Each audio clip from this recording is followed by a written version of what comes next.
Hey Mo, hey PT, ready to do it? Indeed.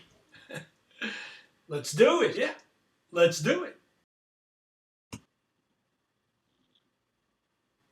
Welcome to the epic, the sardonic, the titillating Best Fit Square!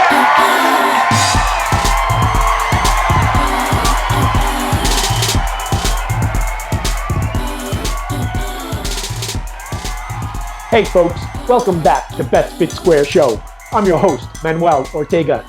In this episode, we explore the ruinous damage caused by a for-profit prison industrial complex.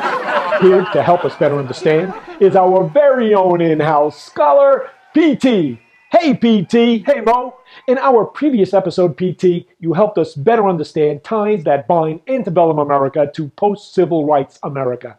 That's right. In this episode, we explore how over the course of 32 years, America transformed itself into a harsh and punitive nation that has no historical parallel. Really, PT? A harsh and punitive nation with no historical parallel?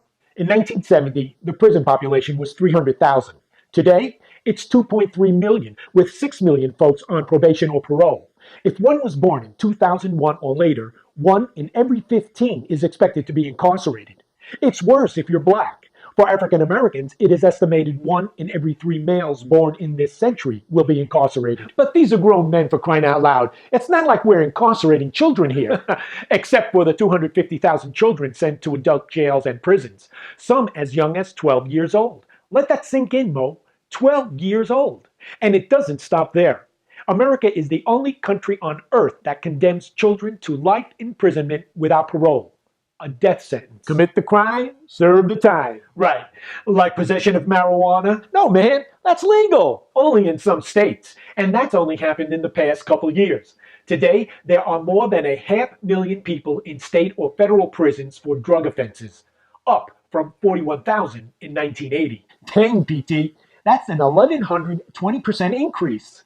Methinks you're beginning to see my point, Mo. So, until recently, rule of law made possession of marijuana illegal, for which one could face the imprisonment without parole even if one was young as 12 years old? Indeed. Politicians created law that made trivial incidents like writing a bad check or committing a petty theft an offense that could result in life imprisonment. Well, hell yeah. You know the saying. 3 strikes and you're out. Catchy. I'll grade you that. But ruinous.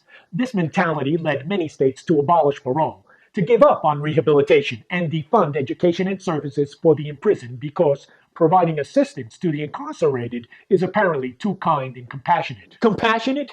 Really, PT? For who? We're talking about murderers, rapists, thieves, drug dealers, sex offenders. Exactly, Mo. We've institutionalized policies that reduce people to their worst acts and permanently label them with identities they cannot change, regardless of the circumstances of their crimes or any improvements they might make in their lives. But for the lucky ones who get parole, we help feed them, clothe them, provide job training and the like. Not so fast, Mo. We ban poor women and their children from receiving food stamps and public housing.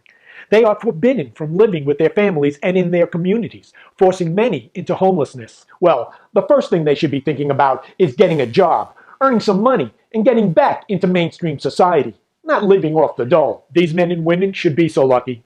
Sadly, laws and these labels you just laid on these folks render them virtually unemployable. Some states permanently strip people with criminal convictions of the right to vote. As a result, in several southern states, disenfranchisement among African American men has reached levels not seen since before the Voting Rights Act of 1965. Let me repeat that, Mo. Disenfranchisement of African American men at levels not seen since before the Voting Rights Act of 1965. That's a steep price to pay. Hell, we've all made mistakes. To be punished for the rest of our life seems unreasonable to me, PT. Ain't that the truth? Worse, terrible mistakes have been made. Scores of innocent people have been exonerated after being sentenced to death and nearly executed. Hundreds more have been released after being proved innocent of non-capital crimes through DNA testing. Are you saying we've created a system that is defined by error?